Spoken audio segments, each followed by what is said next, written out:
C'est un prédateur. Griffes acérées, jambes puissantes et rapides, mâchoires aux dents pointues. Voici Calétodraco cotardi.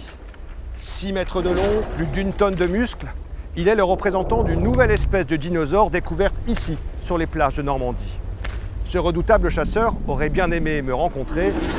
Heureusement, 100 millions d'années nous séparent.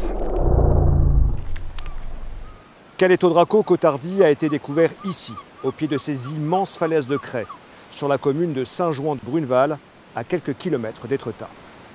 Le dinosaure doit son nom à Nicolas Cottard, le paléontologue amateur qui a repéré les premiers ossements fossilisés.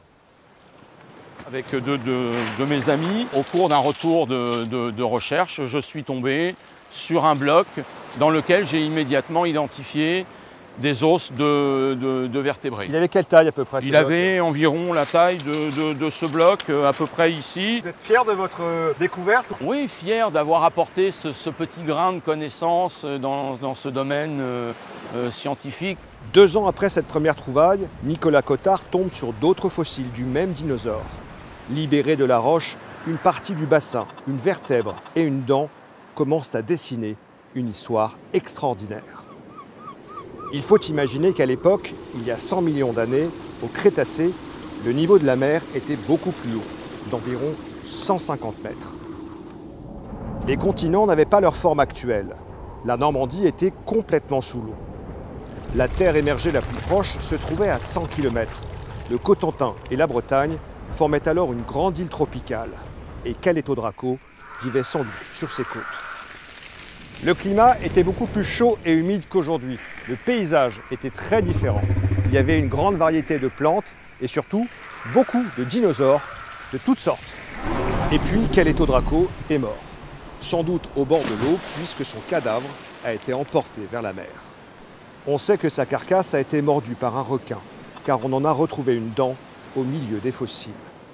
Les restes de l'infortuné dinosaure ont dérivé puis se sont déposés au fond de l'océan.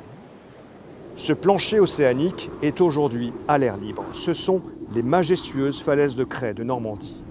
Elles sont le résultat de la lente accumulation de plancton et de débris marins par strates successives. Il a fallu 6 millions d'années de sédiments pour former cette falaise. Et si on regarde de plus près, chaque couche d'1 centimètre de roche correspond à 1500 ans. Les fossiles de notre dinosaure étaient pris dans la craie à 7 endroits.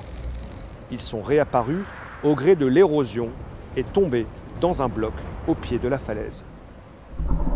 100 millions d'années après sa mort, Calétodraco cotardi a donc fini par se faire connaître des humains, offrant aux paléontologues la chance rare de découvrir en France une nouvelle espèce de dinosaure.